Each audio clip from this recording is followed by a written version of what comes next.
Good afternoon. Let's do some business. We are doing it live right here, doing more at 4 weekday afternoons. We get right down to business immediately with the news-driven hour right after Ben Shapiro and just before the 790 KBC News Blitz with Randy Wang at 5. Mottek on Money, live on the air, 790 KBC, streaming live online worldwide at kbc.com.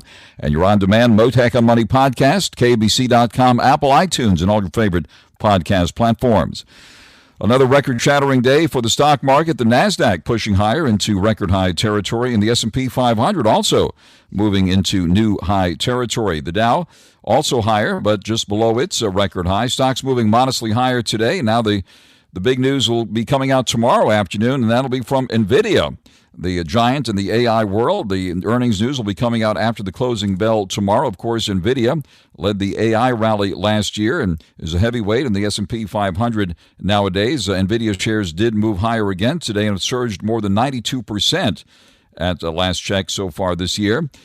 And we're watching what's happening with that. Also, the S&P 500's valuation based on forward consensus, price to earnings, is 20.1, which is about 27% above the historical average since 1986, according to one analyst note out today. We're watching what's happening with the Magnificent Seven overall, including Apple, Microsoft, Google, Amazon, Tesla, Meta, all back in the spotlight today. Stocks are finishing modestly higher today with the S&P 500 up 0.3% in new high territory. The Dow moved up 66 points to 39,873, and the NASDAQ composite moved up 38 into new high territory at 16,833. Gold also hovering near the record high achieved this week and above $2,400 an ounce. Silver also making big moves to the upside, already the highest seen in about 11 years, up again today by 20 cents at $32.28 an ounce. I'll discuss the precious metals with Barry Stuppler, the president of Mint State Gold by Stuppler & Company, later this hour. He's based in the San Fernando Valley, also former president of the American Numismatic Association. Watching the cryptos rally again, Bitcoin up about 900, back above 70,000, getting close to its recent all-time high, which, by the way, is 73,798. And it looks like even Doge has perked up a couple of cents in the last day or two at 17 cents. We're watching the latest developments in the Middle East as the Israel-Hamas war continues following the terror attack on Israel last October 7th. New attention focused on how U.S. research funding is being spent on university campuses in light of the anti-Israel pro-Hamas demonstrations we've seen in many campuses nationwide. I'll discuss that later this hour with BRITTANY, the Executive Vice President of the Economic Policy Innovation Center, also known as EPIC. But first, on your money, the markets and the economy and the whole works. Joining us live now, veteran market strategist Art Hogan, chief market strategist at B. Riley Wealth Management, which happens to be headquarters here in Southern California, getting ready for their big investors conference in Beverly Hills this week. Art Hogan, thank you very much for coming to the line here this afternoon. Hey, Frank. Great to talk to you. Thank you very, very much. It's great to have the best on the line here, so we always appreciate it when you're available, Art. To take it from the top and give us your reaction to this record-shattering rally we've seen. Yeah, quite a transition in the month of May compared to the month of April. And I think what's interesting is the month of April was the first time we had anything more than a 2% drawdown. We were down about 5.5% on the S&P 500 from peak to trough in April, but that was after moving unidirectionally higher about 26% from the lows of last October. So the market was due for a break, and it got that break for a couple of significant catalysts, right? So we saw a spike in oil prices when Iran and Israel started to get a little more tense, and we were worried about losing some of that Iranian supply. And at the same time, the yield on the U.S. 10-year moved from 4.3 to 4.7%. So both of those acted as a pretty good catalyst for markets to take a breather in April. And lo and behold, both of those have now receded pretty nicely in the month of May. So you've got yields hovering around 4.4%, and you've got oil below $80. So both of those headwinds have really turned into tailwinds. At the same time, we've had an earnings reporting season for the first quarter, which is much better than expectations. Consensus was for about 3% growth for the S&P 500.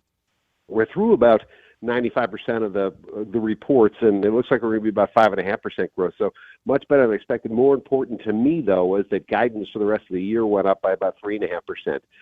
So earnings continue to grow. The economy remains resilient, and that's being reflected in this market in the month of May. We're really seeing people willing to forego multiple rate cuts in lieu of better earnings. And better earnings are certainly what should be driving markets, and that's what we've seen this month. All right, there's been a lot of nervousness about inflation and the Fed's next move. Just at a time when we're told that inflation is easing, we see gold popping to record highs above $2,400 an ounce. Silver also making a run lately at an 11-year high. And what's happening there? And what's your thought on where inflation goes from here?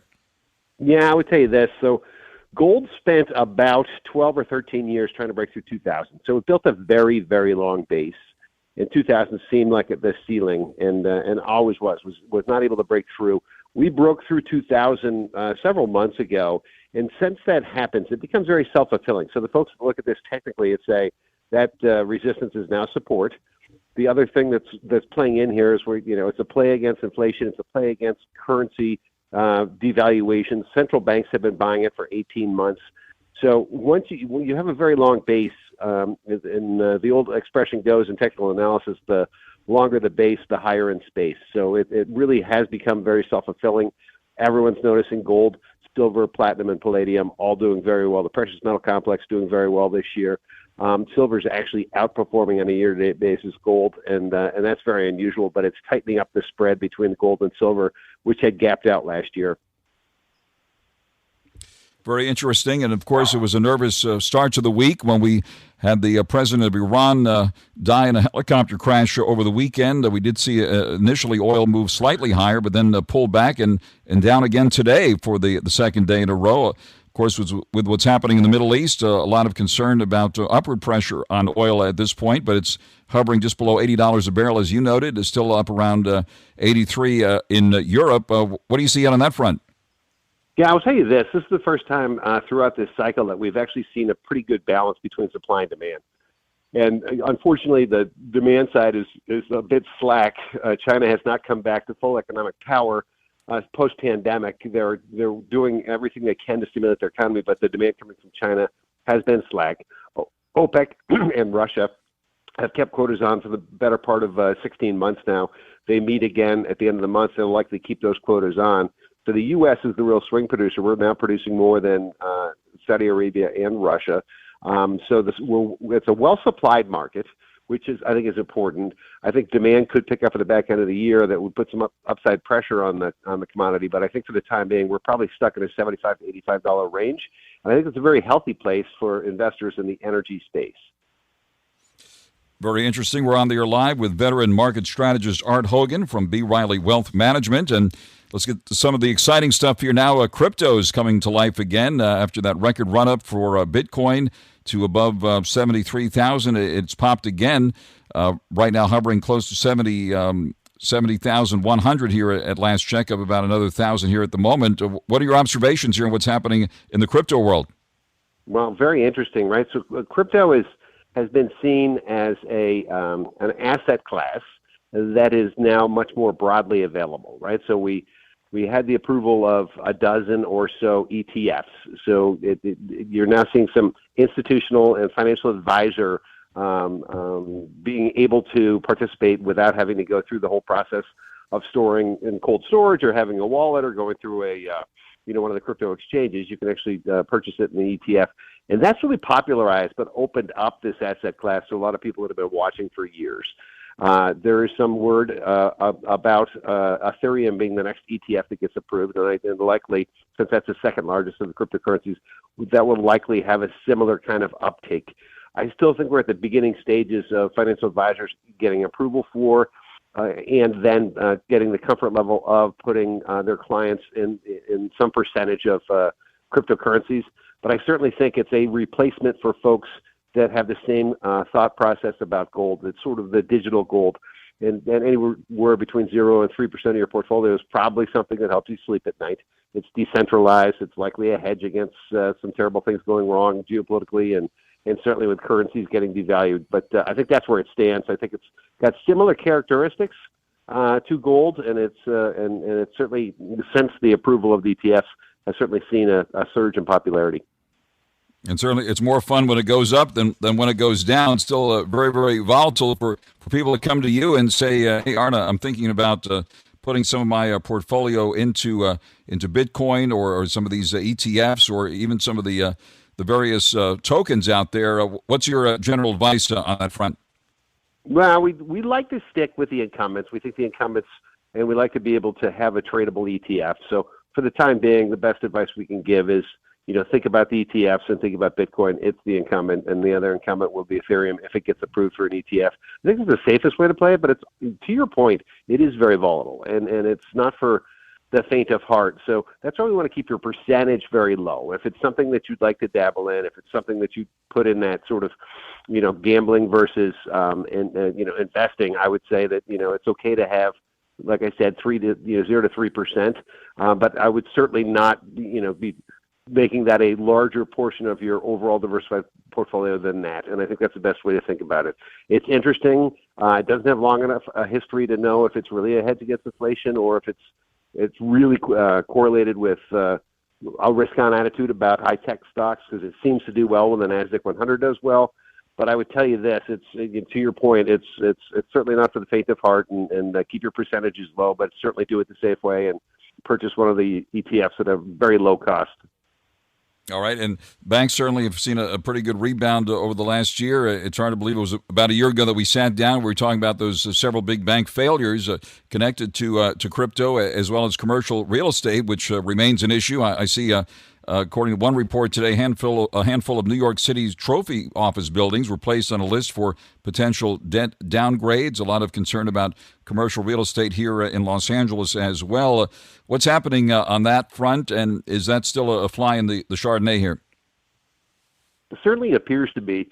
The thing about commercial real estate, and certainly as it pertains to office, is the nationwide occupancy rate just hasn't recovered since the pandemic, and for some pretty obvious reasons. You had a lot of folks that learned that they could work from anywhere and still are, so that return to office has been slow, and it's also been, not 5 days a week, and a lot of companies are saying you have to be here 3 days a week, so they're over officed and need to make readjustments. So I think it's a slow process. It's going to be a slow process, because leases, typically for office space are 5 or 10 years, right? So we don't know, as those leases roll over, if they're going to be able to re-roll them in.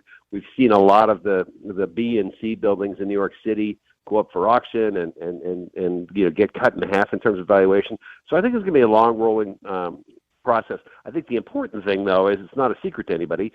And since the pandemic and for the last 3 or 4 years, banks have been putting big reserves against the commercial real estate exposure. So, any thought of this, turning into something that is going to surprise us, I think is unlikely. Another important piece of the puzzle is a lot of locales are trying to find other use cases for office space. Now, commercial real estate is doing very well in several other components of it. It's the office space that's impaired. When you think about data center, they can't build those fast enough, especially with the onset of artificial intelligence, and certainly healthcare real estate is another place that is doing very, very well. Industrial. How wrestling really works and how you get the ratings. Eric Bischoff and Conrad Thompson explain on 83 Weeks. This is indeed the first WrestleMania without Vince McMahon. I mean, it's about as horrible as it can get, but does erasing that history make it any better? Everybody's being careful not to celebrate Vince McMahon. I think you can acknowledge him without celebrating him. I think that's the double-edged sword that everybody's sort of carrying for now. 83 Weeks on YouTube or wherever you listen. Space is doing very well in the commercial real estate. It's just office that's got this long unwind, and we've seen this before. It's not going to surprise anybody, but it's going to take a while for it to play out. On the air live with veteran market strategist Art Hogan at B. Riley, and now the attention will be focused on NVIDIA tomorrow after the closing bell, Art, and NVIDIA and the Mag 7 back in focus here today. What are your thoughts on NVIDIA, and what might we expect tomorrow? I would expect that they're going to give us news that we're pleased with. It'll be interesting to see how much of that has been priced into your point. It's up, the better part of 100% on a year-to-date basis. It's up a couple 100% over the last 12 months. But it's trading right now on a forward 12-month basis at about a 15% discount to its 5-year average on a forward 12-month basis. So, It's trading, call it on a trailing basis for the last 12 months, it's trading about 70 times. On a forward basis, it's trading about 35 times. And what's interesting, for the last 5 quarters, when they've reported, that trailing multiple has gone down because they've guided higher. They always seem to be able to surprise us with just how much demand there is for the chips they make, for the compute power you need to have an artificial intelligence process in your business. And they're basically sold out to all the hyperscalers. Think about companies like Microsoft and Google and Amazon and all the folks that need their powerful chips. So I suspect it's going to have a positive reaction. If you look at the options market right now, it's pricing in an 8% move, which is very typical for any news item that comes out with NVIDIA. They're also rolling out a new chip which is going to be available, their latest gen chip, which is going to be even faster, a little more expensive, and that's coming out in about a month. So I think all the news on balance will be pretty good, but there's a lot of good news baked into this one. I would just never get in the way of it. All right, and last but not least, let me ask you the big question here. I hope I don't take you by surprise here, Art Hogan, but where are you putting money now and/or taking it off the table? Yeah, I oftentimes think, how many times have you asked me that question over the course of the last decade or more? And I love it. And I would tell you this, that the 3 things we really like right now in a balanced portfolio that have underperformed this year, one is healthcare. And I think healthcare falls in that category of no one wants to invest in healthcare unless it's got one of the GLP-1 drugs like a Lilly or a Novo Nordisk, which has pushed the valuations down for the rest of the biotechs and certainly for the large cap pharmas. So when we think about healthcare, we think there's going to be a nice catch-up trade this year. The valuations are very undemanding, and most of the good companies are paying nice dividends.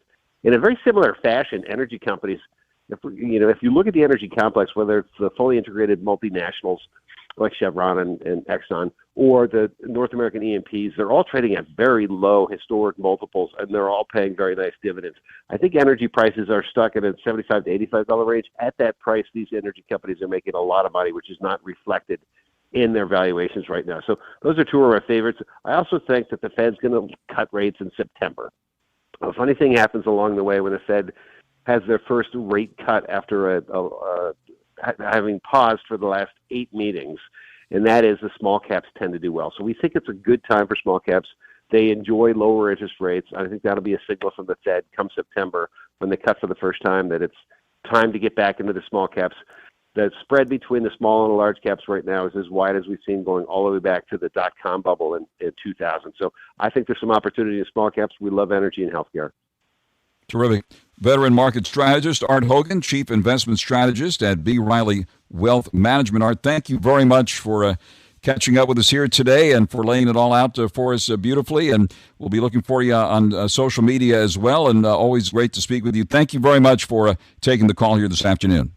All right, Frank. Always a pleasure. Thank you very much. Can you believe it? Summer's just ahead. The day's getting longer. Weather is warmer. Swarms of tourists hitting the streets and freeways, and the pace may be a bit slower, but the traffic is heavier. In case you hadn't noticed, you might be traveling, but with travel, you're driving in an unfamiliar place, and while you're having fun in paradise, unfortunately, accidents can happen. Now, if you've been hurt in an accident at home or away from home, don't let it ruin your trip or your summer. Call the compassionate team at the Fielding Law Firm. Clark Fielding understands the disruption and frustration that comes with being injured in an accident that was not your fault. Clark Fielding is dedicated to getting you the justice and compensation you deserve. Whether it's a car accident, slip, trip, fall, dog bite, any kind of personal injury, Fielding Law is here to fight for you. Clark Fielding and his team of legal sharks at Fielding Law will help carry the burden so you can focus on recovering. You'll be treated like family. Fielding Law is a local law firm that is familiar with our freeways and trouble spots. Clark Fielding lives right here, too. Don't let summer be overshadowed by an accident. Call Fielding Law today for a free consultation so you can focus on getting back to enjoying your life under the sun. 833-88-SHARK. That's 833-88-SHARK. Your path to brighter days ahead. ClarkTheSharkLaw.com. Mottek Money continues on 790 KBC. Good afternoon.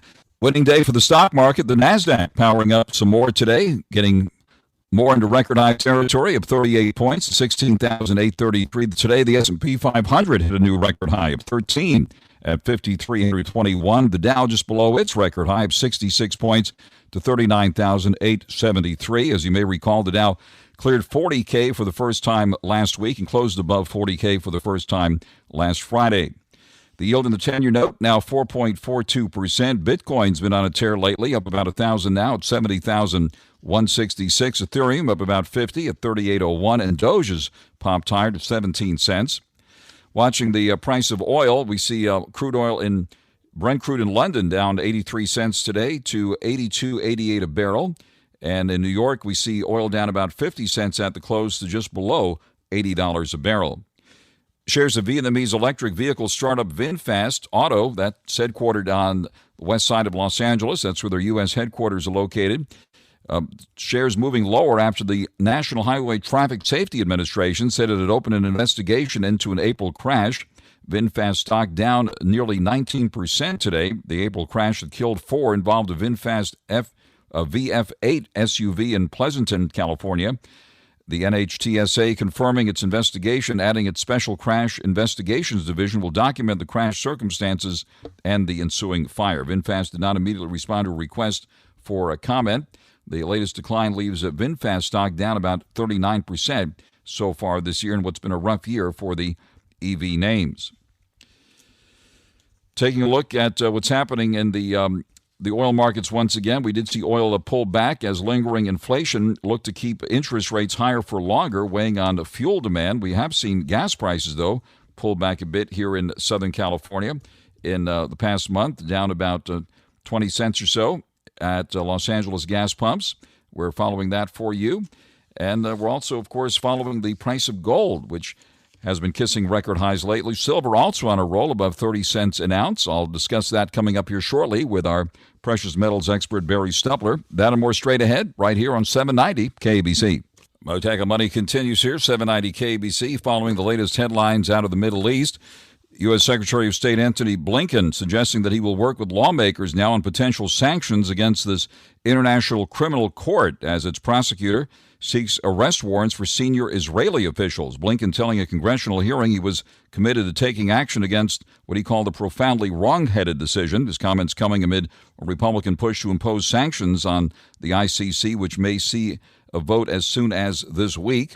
The U.S. is not a member of that court, but has backed previous prosecutions, including the ICC's arrest warrant for Russian President Vladimir Putin over the war in Ukraine.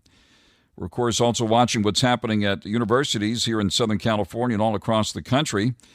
Just taking a look at the latest headlines. Israel-Hamas war tests campuses' commitment to speech. Rutgers University advisor routinely shares pro-Hamas social media posts, calls attack on IDF soldiers funny. That headline from the New York Post. Former Hamas leader cheering a student flood at U.S. colleges. We want constant rage. That report as well. And we're watching what's happening here very, very closely. And the funding for universities also under more scrutiny now. And joining us live now is MADNI, Executive Vice President of the Economic Policy Innovation Center, also known as EPIC. Brittany, thank you very much for taking the call here. I know you've taken a good look at what's happening here and certainly a re-examination of funding for universities given what's going on here. Take it from the top and tell us about your recent article here that U.S. research funding should support American values and not anti-Semitism on the campuses. Yeah, absolutely. Hey, thanks so much for having me on the program. I'm really happy to chat with you a little bit about what we've discovered. And let me tell you, when we discovered what we did at EPIC, we just knew the American people deserved to hear about it. So Columbia University and others like it, like the examples you just gave, they're not just allowing anti-Semitism to fester on college campuses. They're actively supporting it. They're existing in this elitist, woke, DEI academic bubble that's at odds with American values. And the problem here is that the American taxpayer is funding this nonsense. Joe Biden is bankrolling Columbia's professors and researchers right now to the tune of about $1.4 billion. Billion with a B. And that's just in ongoing projects. And those are just the projects that were reported. From that, you've got about $845 million coming out of the NIH. And let me give you an example of one of those crazy projects that we're funding. Columbia right now has a project funded by taxpayers in full for $95,000 to study whether or not transgender 11-year-olds are being fat-shamed. They're also getting $513 million from the National Science Foundation. So the reason all this money matters isn't just that it's a waste of, $1.5 billion hardworking taxpayers' dollars. It's part of a larger system at play. The federal government spins and spins and spins. Named one of the best personal finance podcasts, The Stacking Benjamin Show with Joe and his friends makes financial literacy fun. Let's hear another success story. This one comes to us from Stacker Derek. You guys are the best, and it's because of you I now understand retirement accounts, money in general, and how poorly the guests are treated when they show up. I really don't know where I would be without you. Thank you for $1,500, and here's to another $1,500 if Doug can survive that long without pay. Find out more by searching the Stacking Benjamins podcast wherever you listen. On these universities so that they can go out and do their pet research projects. And some of those projects, like I said, they're just insane. On top of that, almost 65% of this research funding coming from the federal government is going to something called overhead. And that's completely untracked. So 65% of these research dollars are going to university administrators, and they can do with it whatever they want. We have no idea. Brittany MADNI is with us live, Executive Vice President of the Economic Policy Innovation Center. Thank you for laying out that compelling report that you've just described. And again, Columbia University appears to be among the worst offenders in academia right now. As you note in your article, that's where the anti-Semitic protests were allowed to take root, right? And we've seen the results of that. What's happening there now at Columbia University? Yeah, absolutely. Listen, this is happening at Columbia, but I want to emphasize it's, my research is on Columbia because it's the sort of biggest offender right now. But this is not the only place it's happening. It's happening everywhere. It's happening at college campuses across America. I know it's happening right now in California. And what's funny to me is that these CSU students and others around the country are protesting and demanding that universities disclose investments and divest from Israeli companies. Well, the taxpayers ought to be divesting from universities that are allowing angry, intolerant mobs. This isn't free speech. This isn't what it once was. This is refusing to allow students and professors to enter and access campus resources based on religion, race, and difference of opinion. It's insane. And then, you asked what's going on at Columbia right now. The NYPD had to be called in to deal with this because the administration failed to do so. So that's even more taxpayer money going in to clean up the problem. And we've had Jewish students from various universities on this program, and what's happening in many places, blatantly allowing the repression of Jewish students who now feel threatened and lifting up those who harbor anti-American and anti-Semitic feelings on the campuses. What is it going to take to turn this around? Yeah, that's absolutely insane. Students shouldn't feel that way, Jewish or otherwise. And it's not just about the protesters who are other students. At Columbia, for example, over 100 professors sided with these pro-Hamas terrorists who have taken over the campus. They penned a public letter saying that Hamas and the pro-Hamas students are the victims here. That's just un-American. What do we do about it? We got to defund this. Shut it all down. There's an easy answer. Congress should block any funding from going to these universities that are failing to protect their Jewish students and American values. Outrageous to see the American flag coming down and some other flags going up on some of these campuses. Unbelievable what's happening out there. Unbelievable. I couldn't agree more. Speaking about flags, we have a Secretary of State who wouldn't even say that the UN shouldn't be flying its flag at half-mast because the butcher of Tehran died. Why would we be sending condolences to this actual terrorist who wanted Americans to die? And yet we're allowing our State Department to go out and be weak in front of the world. We're condoning the behavior abroad, and frankly, we're condoning it at home. Joe Biden is bankrolling this, and he's allowing his administration to send the green light to these campuses to continue spending on the taxpayers' dime to advance these really problematic decisions. You make an excellent point, and some of that coverage regarding the condolences, it's unbelievable. A country that just attacked Israel, and the guy was known as the Butcher of Tehran, and we're sending condolences there. Brittany, thank you very much for that very informative conversation here, and we'll be looking for your article. What's the best way to find it online? Absolutely. You can find us on Twitter, or X as it's now called, at Epic for America, or you can find this research and all the other work that we're doing at www.epicforamerica.org. Brittany Madney, Executive Vice President of the Economic Policy Innovation Center, also known as EPIC. Brittany, great to connect with you here. Thank you very much for taking the call. Thanks so much for having me on. Mottek and Money continues here, 790 KBC. Good afternoon. All that glitters, gold and silver. Gold hovering near the record high it achieved this week, above $2,400 an ounce. And silver also making big moves lately to the upside. The highest we've seen in about 11 years. Up again today, above $32 an ounce. Let's bring in Barry Stuppler, the expert here now, the president of Mint State Gold by Stuppler & Company, based in the San Fernando Valley. He's also former president of the American Numismatic Association. Barry Stuppler, thank you very much for coming to the line here this afternoon. It's my pleasure, Frank. It's just an extraordinary time for many of our clients that have been in precious metals and rare commodities. Just here in the last, I thought April was a great month. And since May started, gold's up over $100. Every time I look at it, it's setting a new all-time high. And we're getting lots of new clients who are discovering gold. Massive their holdings would be at least 20-25% of their assets. And at the same time, I'm hearing from clients we've had for 30 or 40 or 50 years, and they're asking me the same question. When can I sell? And that seems to be a very popular question that have had gold for so many years.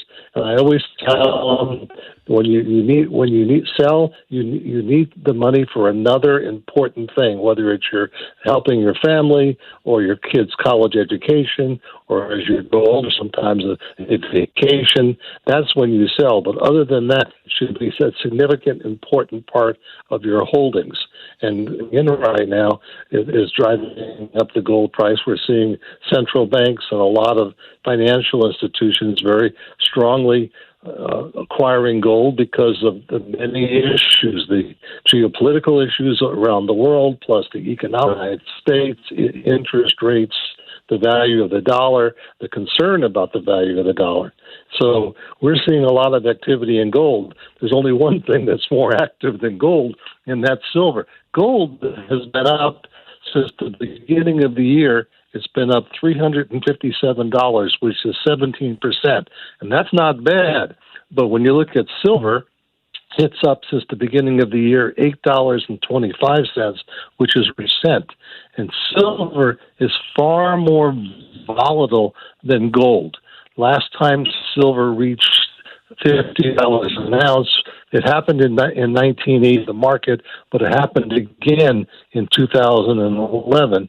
And in a very short period of time, silver went from $30 to almost $50 between February of 2011 and April 25th of 2011. Silver went up $29, reached $49.50, and then it fell apart. It fell apart after the hunts. It fell apart in 2011, going all the way down to less than half. And now we're seeing silver and the same type of framework, the same type of activity going up. And it could be up to $50 an ounce. I'm not predicting that, but based upon historically, it could go up to $50 an ounce again in the next couple of months, because it does have the ability to be highly explosive. And we're seeing, being up 34% since the beginning of the year, you're talking incredible. So a certain amount of people, of our investors, have a portion of their assets in silver as well as gold. So it's just an exciting time right now, Frank. On the air live with Barry Stuppler, the president of Mint State Gold by Stuppler & Company, based in Woodland Hills. And for quite a while there, silver was stuck as gold was getting all the attention. And then suddenly silver has rallied big time, as you noted, and gold hitting record highs. It's interesting kind of lesson on human nature that when things start hitting record highs, that's when people tend to pile in, right? What do you see ahead for the price of gold at this point? You've been on track with your prediction so far. Yeah, I've been pretty good with my evaluations of the market in terms of particularly gold. I mean, I looked for, I think I told you last time we talked, it would probably go past 2,400. I'm still looking for about 2,650 by the end of the year, which would be another additional 10%. Silver, I've been totally into the silver market.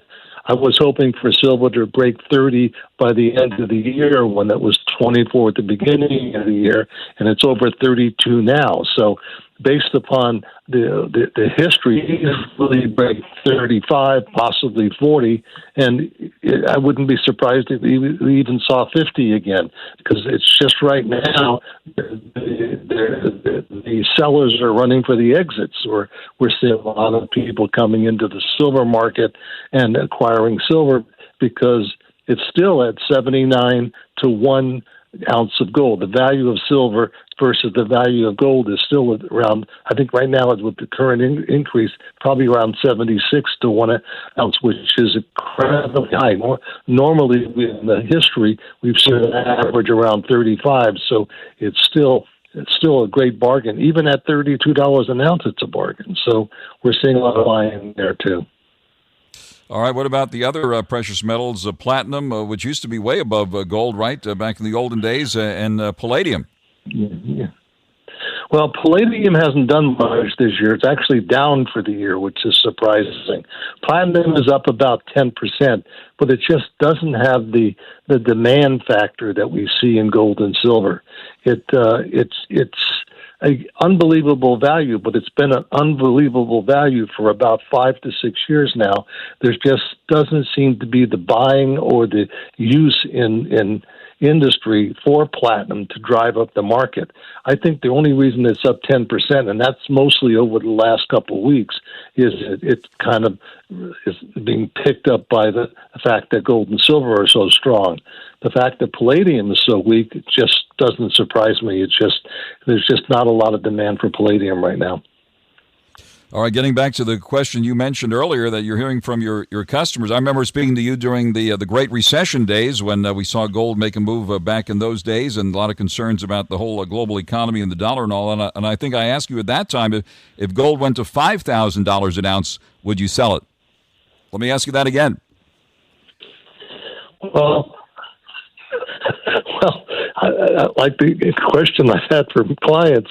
When should I sell it?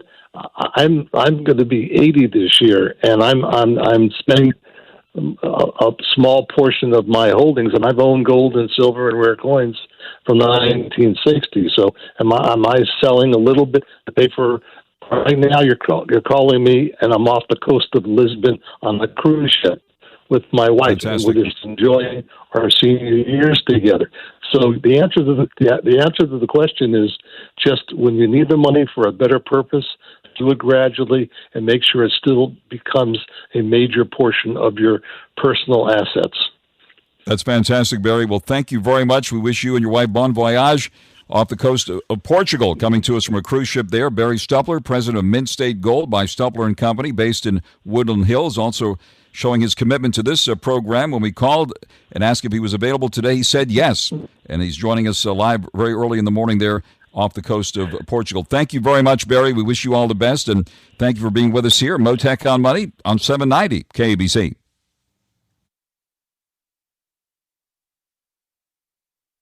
Named one of the best personal finance podcasts, The Stacking Benjamin Show with Joe and his friends makes financial literacy fun. Let's hear another success story. This one comes to us from Stacker Derek. You guys are the best, and it's because of you I now understand retirement accounts, money in general, and how poorly the guests are treated when they show up. I really don't know where I would be without you. Thank you for $1,500, and here's to another $1,500 if Doug can survive that long without pay. Find out more by searching the Stacking Benjamins podcast wherever you listen.